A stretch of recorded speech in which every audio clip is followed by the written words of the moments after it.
What up, fam? It's your boy, Thunderboy2024, streaming to you live. Yeah, this review has been a long time coming. You guys have been very patient waiting for this one. This Stellar Blade. No, just kidding. You guys have been very patient, and this review is finally coming. Ghost of Tsushima, Director's Cut. No. Okay, all right. Here's what we're... I'm sorry. Here's what we're here to talk about. This is what I want to talk about. This is the game I finally beat this. I finally platinumed it. So we're gonna talk about the Smurfs Dreams Reverie Edition on PS5. Yawn. I'm getting sleepy. No. It's funny. I'm getting sleepy. No. You should not sleep on this. Don't sleep on the Smurfs Dreams. This is a quality 3D platformer. It's a throwback to the... Remember the good old days? Remember the good old days when frickin' companies like Konami would make Ninja Turtles tie-in games, or frickin' companies like Capcom would make, what would they make? Like Mickey Mouse tie-in games, like or what did Capcom make? Anyway, but back in the day, you would play a game like The Lion King, the video game, or Aladdin, the video game, and it would be quality. It wouldn't be like some shitty, throwaway game. It would be like something somebody actually put time into. Nowadays, tie-in games, or like movie tie-in games or show tie-in games, there's a stigma for sure. There's a stigma, but like licensed games, that's the term I was trying to think of. Licensed games don't have to be bad, and this is a shining example. This is a shining example of how licensed games don't have to be bad. I would, quite honestly, and I'm very quickly becoming like a Smurfs fanboy. As I said before, I played Mission Via Leaf back in the day. That's what got me started on this. Another quality, 3D platformer. I haven't played, but I just got in the mail. I just got Smurfs 2: Prisoner of the Green Stone, so that review is coming as well for the Switch. This is, when you see the logo PEGI 7, that's the PAL, or the European rating system. So that's how you know this is the European version. Same thing with Smurfs Dreams. Well, that's the funny thing. I found this on Amazon. I'll go into this in the future review for this game. But the reason I got the European version is, for whatever reason, and Mission Via Leaf in our country came out, and it was like the special edition. Like, I got all the goodies.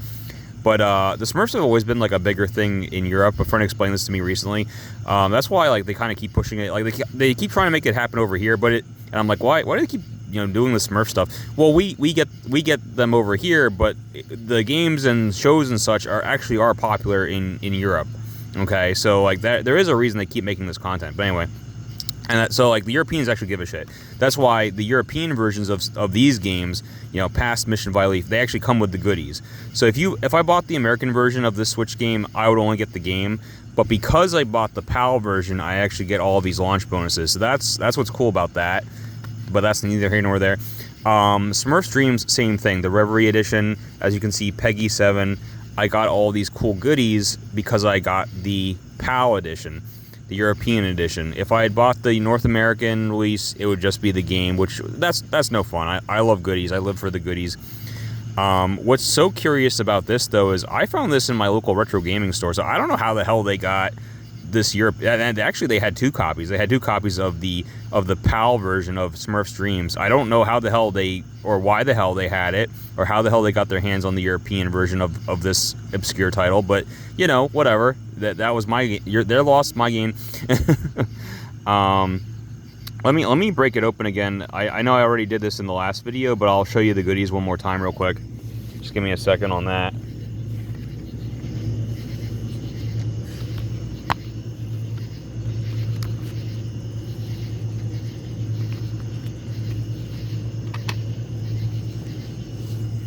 Okay, so once again, here's what the normal case looks like with the game and everything. But as far as the goodies, it comes with this really cool slip case for the Reverie Edition. That's why I freaking love this special edition. I don't mind paying a couple extra bucks. It came with this awesome lithograph. I don't know how well that's showing up on camera in the dark, but trust me, it's got a really cool lenticular 3D effect or whatever. We got the stickers. I love the stickers. Here's the male and the female respective avatars for the game. Here's some more stickers. And here we have, okay, I'll talk about this real quick. One of the things, I mean, I truly love this game. Did I give it a score yet? I quite frankly, as a shining example of how 3D platformers aren't dead anymore. That was like kind of a dying genre for a bit. And also as a shining example of how licensed games can be good. And given my recent Smurfs bias, I am going with a 9 out of 10. I realize that might be extreme for some people, but I love this game. I absolutely love. I mean, there's a reason why I 100%ed it. I platinumed the game because I really enjoy. I wanted to see everything this game had to offer, and it's a short game. It's not a very long game anyway. Typically, I was seeing that. That's the main feedback I saw in all of the reviews and stuff, right? So people were saying it's too short. This game is too short. I didn't like the game. I didn't like how the short. You know, it's a good game, but it's too short. I disagree. I mean, it's not a long game. Don't get me wrong. It's not like a super long game. But going for everything, I spent over 10 hours. I want to say I spent close to 15 hours playing this game. And I don't regret it at all. And I'm not just talking about the literal hours spent playing the game, but like the levels, unless they were like kind of they're main levels, so to speak, and then they're kind of offshoot, like bonus type of levels. But when you're playing a main level, right? And this is how it was. Like I would play this game in tiny little spurts, right? So I get home from work and I'm tired, but like I have time to I'm like, okay, I'm gonna play like a level of Smurf Dreams before bed.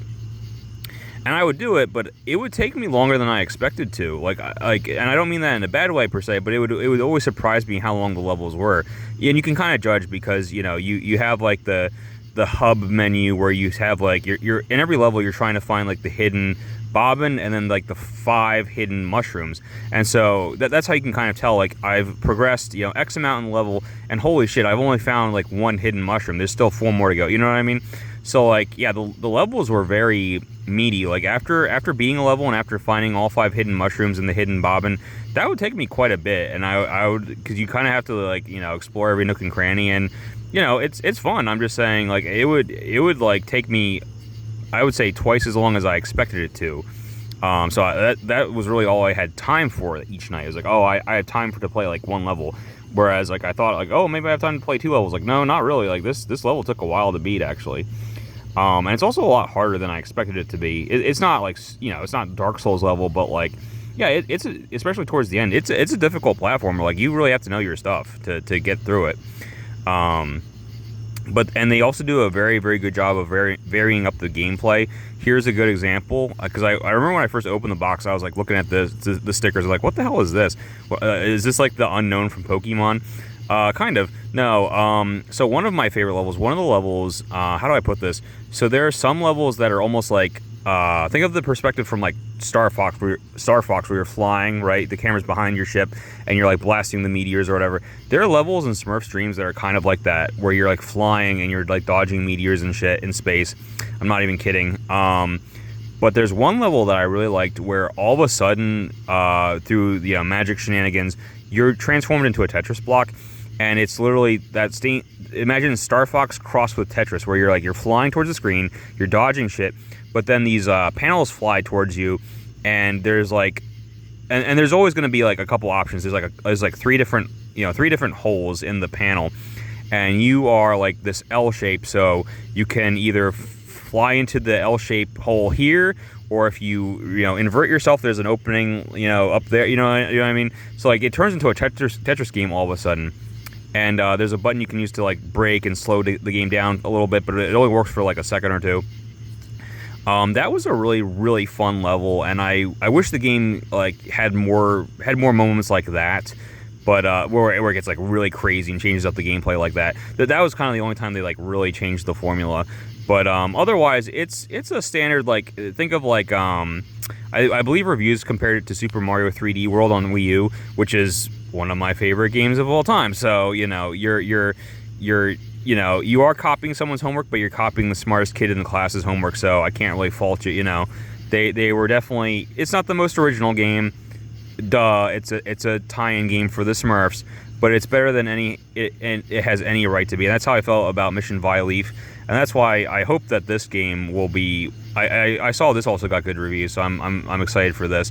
But yeah, the Smurfs game, that's why I'm making this video, guys. It's like, yeah, I can talk about some popular games like Clair Obscur, you know, and I will. I plan to play like some more popular modern games, but like I also want to be the guy who's talking about the games that nobody's talking about that deserve to be talked about, and that's definitely the case with Smurf streams. And same thing with Mission Violif back in the day. People will definitely like either not know. Well, yeah, people will either not know these exist first of all, or they'll turn up their nose and be like, "Oh, it's a licensed game. It's probably terrible." Oh, sorry, I got distracted with the stickers. I didn't fully go through the goodies. So, real quick, so you get the Thief costume DLC, and you also get this digital art book, digital soundtrack. So, I had some issues, and I fear I'll go into this in the video about this game when I make it. But I fear the worst as far as these are the Peggy 7, the PAL versions. Obviously, the physical goodies, they're right there in the palm of my hand. You can't take those away from me. But when I tried to use these codes that the game gave me to unlock these digital features, I was hit with an error message. I was hit with the error message that, like, you know, these don't apply to like my region or whatever. So like these would have only worked if I was a British citizen or whatever. The codes aren't working in my region, which kind of sucks, but you know, whatever. It's fine. I'm not gonna lose sleep over it. I actually don't know how to get the art book or soundtrack normally. I don't even see them on the PlayStation Store, but you can get these costumes. That's where I feel like the game got like a tiny bit greedy. It's not that much, but like they sell costumes for like $2 or $3, and I'm like, really? In the Smurfs tie-in game, you're gonna do that? You're gonna sell cosmetics like that? But yeah, and I was very worried about like my platinum run, because one of the trophies is you get for buying all of the costumes in the shop, and there are 2 costumes actually that are DLC only. So that's why I was worried, like, oh, is this trophy gonna be freaking locked under a paywall where I have to buy these 2 special costumes? The thief it's the thief costume and the golden cosmic costume, which you have to pay for. You have to buy those. You cannot unlock those in game, which I'm never a fan of that. I'm always a fan of like having 2 options. Like, yeah, it's really hard to unlock it in the game, or you can just buy it. Like, I much prefer that as opposed to like, oh, you can only pay $3. But imagine my surprise. Like, so I unlocked all the costumes you could unlock in game, and boom, I got the so I appreciate that. That's why I was about to dock a whole point for that, but no. The game gave me the trophy because I unlocked all the costumes and bought all the costumes that you can buy without paying real money. And honestly, because of that, even though I platinum the game, even though I don't need to, I love the game and I love the developers for making this game. I'm gonna throw them the $3 or the $2 or whatever, the thief costume and the golden cosmic costume. I don't need them. Like, again, the costumes don't really, they're purely cosmetic. It's not like they give you special powers or nothing, but I want to throw a couple more bucks the developers' way because I love them and I want them to continue making more quality Smurfs games like this one. Going through the list real quick, so yeah, they made Smurfs Mission Violif, very good Mario Sunshine ripoff. Smurfs Dreams, this one. Smurfs 2 Legend of the Green Stone, which I haven't played yet, but also looks like another Mario Sunshine ripoff, which I've heard is good. The 2 I might skip, they also made Smurfs Kart. You can take a wild guess what that's a ripoff of. I don't know if I need to play a Mario Kart. Actually, I love Mario Kart so much I might play a Smurfs Mario Kart ripoff. We'll see. Let me finish the other game first. And then they also did Smurfs Village Party. Once again, we're being very original here. Yeah, ripping off Mario Party shamelessly. So they're just shamelessly ripping off the Mario franchise in general. I haven't even played all of the Mario Party games yet, so I don't know if I'm gonna play a Smurfs Party game. Mario Kart, vaguely interested, or excuse me, Smurfs Kart, yeah, Mario Kart. Yeah, Mario Kart's awesome. Smurfs Kart vaguely interested me, but yeah, I don't know. And then I've been looking up, guys, look up the company Microids. They're like a French company. They're the ones putting out these games. They're awesome. I've recently, discovered them and fallen in love with them, all their releases. Their most recent release coming out is Garfield Kart 2 All You Can Drift, a little pun on all you can eat buffet type of thing. I might get that just to support these developers because I love them and I want them to continue to make quality content. And normally, again, I would turn my nose up at like, oh, a Garfield game, a Garfield racing game. But if it's by these people who made this game, I actually have some hope that it might be quality. So yeah, definitely look up Microids. They're awesome. And again, their releases, their physical releases, always have some cool goodies with them, which I live for. I mean, you might have to buy the PAL version, but regardless, you will get some goodies. But yeah, okay, I've been dancing around it. What is this game about? Why do I love this game so much? So, oh, hold up. So, let me get the stickers to help me out here. So, the whole thing is, there's like these beautifully animated cutscenes that pop up to kind of show you what's going on. And Gargamel, the wizard Gargamel, he has put something in your food, in the Smurfs Village food, and he basically put them all to sleep. And he has this magic dream catcher, and he's siphoning their energy, if you will, entering their dreams, and doing that to the whole village. And so you have to jump onto this magic pillowcase and enter the dreams of various Smurfs and wake them up. And once you wake up the whole village, you free them from Gargamel's curse or whatever. I think I've said this in the last video, but I love any game with that premise of entering people's dreams, because you can do so much. I mean, it's literally limitless what you can do as far as like the level designs and shit. I'll give you an example. So when you enter Chef Smurf's dreams, everything is food themed. Like you're jumping, bouncing off donuts, pancakes, syrupy waffles. And in fact, it goes a step further where you're running, right, and you normally just jump. If the ground is covered in syrup, you will not be able to jump, and when you hit the jump button, you'll hear this like sticky sound effect where your character extends, like she's trying to jump, but you just can't. Oh yeah, when you start the game, you have a choice. You can do male avatar. There's literally no difference. It's just up to you. I chose the female avatar. I think she's cute in her little pajamas outfit, which actually that's one of the last outfits you unlock, but I do love her pajama outfit. The outfits are all pretty great, and they actually do make sense once you get further along in the game. For example, you unlock a soccer player outfit, and I was like, oh, that's kind of random. No, there's a whole level that's actually soccer themed. That's one of my favorite. It's one of the most challenging and frustrating levels, but I did really like it. Imagine, playing through a level like normal with like enemies attacking you and shit, but now you have to kick a soccer ball and like score goals and shit in addition to what you normally do. It's pretty difficult. I dare say it was probably the hardest level in the game, but I really enjoyed it. And yeah, the soccer outfit made a lot more sense after I played that level. But yeah. It's I don't know. This game's definitely more straightforward to the point. There's no voice acting. Like it's that type of game like Banjo-Kazooie where people just kind of go they make like sound effects when they're supposed to be talking. And that's where like Mission Vialeaf, like it had full voice acting, it had full cutscenes.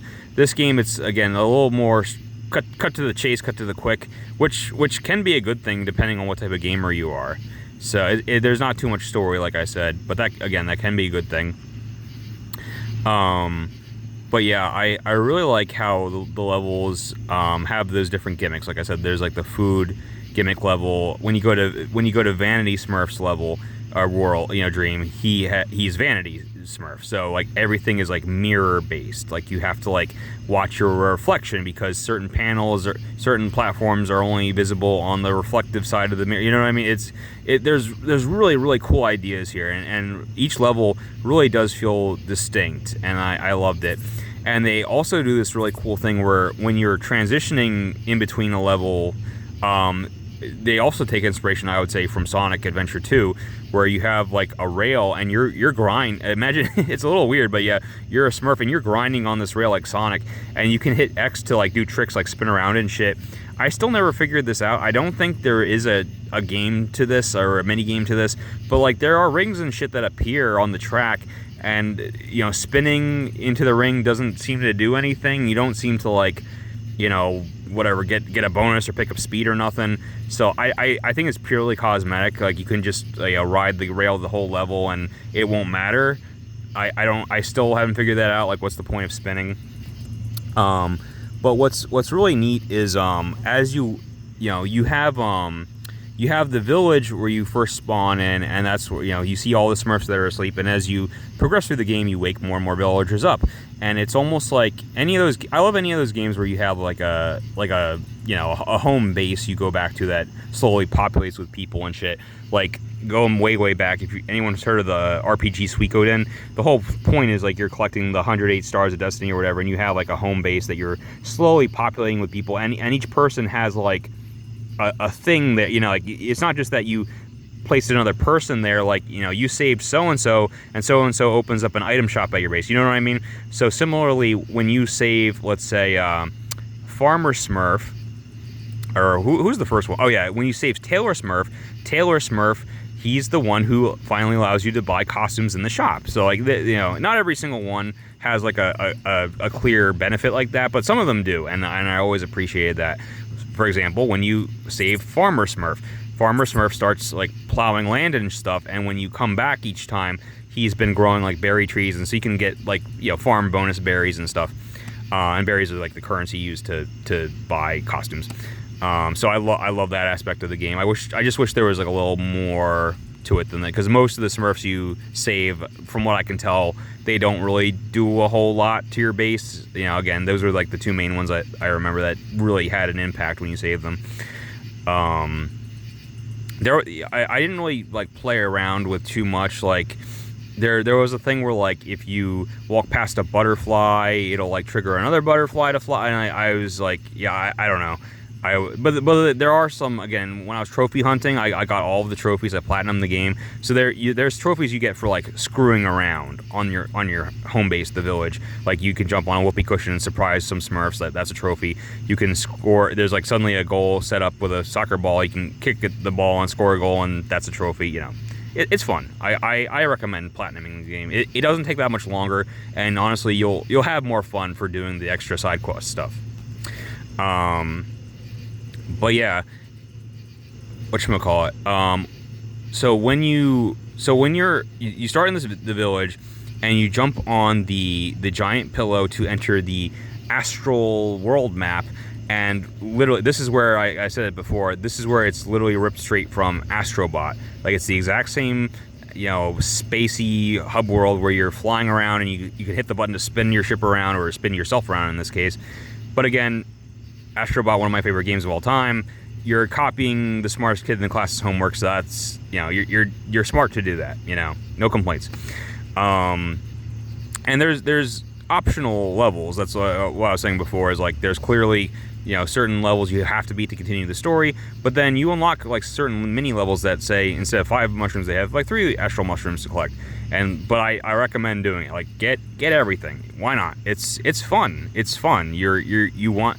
The graphics, like, again, this is no, you know, this isn't gonna like change anyone's life. Like, the graphics aren't on par with like Astro Bot, for example, but they look really good. The graphics look really good for a PS5 game, and the music, I don't know who the composer was, but the music is very, very good. Again, it's not like, you know, Mario Galaxy level with an orchestral piece, but like, yeah, it's orchestrated, and it has some very catchy, some very boppy music that's almost like ASMR for me or whatever.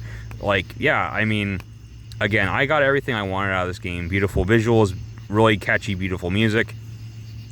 I love the Dreams theme. Am I missing anything else? Oh, let me talk real quick about, so, okay, when you're, and this is the mark of a good game, I spend so much time learning the moves and fooling around. So you can walk, you can run, if you can jump, you can double jump. Well, the double jump is like Yoshi's flutter jump. Well, again, we're kind of copying Mario, but it's fine. So you can jump, double jump.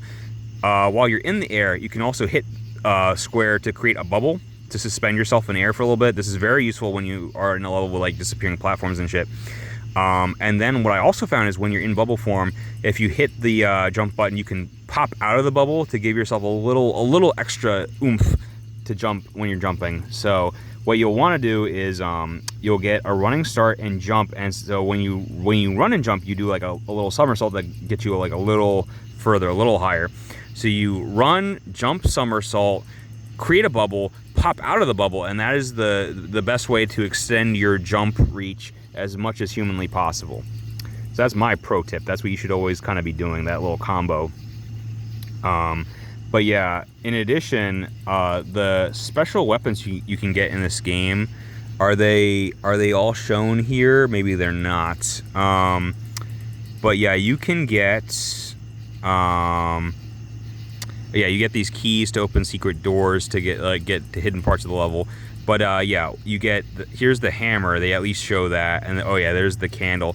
So you get three weapons in the game depending on the level. You can get the hammer, which yeah, let me go through them all. But the hammer, there's the squirt gun, and then there's the candle.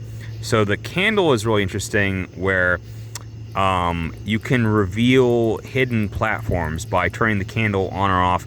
It'll create, so there's the two colors, there's blue and there's pink, and you have to manage the two, because while you have pink on, all the blue platforms disappear and vice versa. You know what I'm trying to say? Where like, so maybe you know that there's a pink platform here, but you're currently standing on a blue one, so you have to jump. If you don't jump and you just turn on the candle, yeah, you made that platform appear, but that platform just disappeared and you just fell to your death. You know what I'm trying to say? The hammer is really cool. I love the hammer because you can use it to obviously to smash enemies, to smash destructible platforms. You can also use the hammer to rebuild destroyed platforms. So that's really cool too. And you have to do both, because there might be a collectible hidden. You destroy the platform because there's a collectible hidden behind it, and then once you do that, you rebuild the platform so you can reach to the next part of the stage. And then the squirt gun's really cool. You can use that to create syrup. So, there's enemies moving, you squirt them to freeze them in place, and you can jump on their head like Mario. But there's also like moving platforms, and you can squirt the propeller fan on the platform to freeze it temporarily, so you can jump on it, and then it'll take off with you on it. You know what I mean? A lot of like really fun creative uses of the squirt gun. Trying to think, did I miss anything? I'm about to wrap up. So my favorite level, I'll just end it with this. My favorite level is again, I don't think it's a secret. I do like the female avatar. I don't know if she has a name. And actually, this game takes place post Smurfs Secret Village. I'm going to drop some Smurfs lore. But yeah, Secret Village, all you need to know about that movie is they discovered a village full of female Smurfs. So now it's not just Smurfette anymore. There's a bunch of female Smurfs. That's why we can have like female Smurf avatar. That used to be Smurfette's defining characteristic, but there's actually a bunch of female Smurfs now. Anyway, but yeah, Smurfette is still my favorite character in the franchise. I think I've said that before. And so it should come as no shock, but like my favorite level in the game, Smurfette is the reason you can't play. That's what I forgot to say in my last video. The reason you can't play as Smurfette and you play as this girl is because Smurfette is fallen victim to the same curse. She's asleep too. So one of the levels is Smurfette's Dream, and Smurfette's Dream is my favorite level. In fact, it's very similar to has anyone seen Superman 3? Just stay with me. I'm going somewhere with this. So Superman 3, there's a great scene I like where the whole thing was like Superman kind of like semi-turning evil because of like kryptonite poisoning or whatever, and like there's a junkyard fight scene where he splits into two. There's like good Superman, or like Clark Kent rather, and then there's evil Superman, and he splits into two, and then the two fight. So that I doubt that the developers watched Superman 3. I mean, it's possible. Who knows? But that exact fucking scene happens in this game. I'm not even kidding. That's not a joke. That's not hyperbole. So that's why it's my favorite level. But yeah, the whole thing is about, for those who don't know, Smurfette was originally Gargamel's minion. She was evil. She was created in order to like infiltrate the Smurf village and like steal their secrets and reveal their location to Gargamel. So when she first appeared, she had black goth hair, like she was kind of evil looking, and then she turned good and she became a blind girl because of it, or a blonde girl, excuse me, because of it. So that's cool. So that's the whole thing with her level is the duality. There's the good and the evil Smurfette constantly at odds. So the entire level is because she herself is like glitching back and forth between the good and the bad, and that's the final boss. The level itself is constantly glitching in the same way. So for example, you might have a common enemy that you can jump on, but you have to time it right, because if he glitches, he turns into the version of the enemy that has spikes that you can't jump on. That type of thing. It's really, really neat. I really love it. But I do feel like the Smurfette level had the most thought put into it, especially thematically. You know, given her duality, her struggling with her good and bad sides. But I loved all of the levels. So anyway, I've rambled on long enough. Smurfs Dreams, much better than it had any right to be. Please give it a chance. Please pick it up. You won't be disappointed. See ya.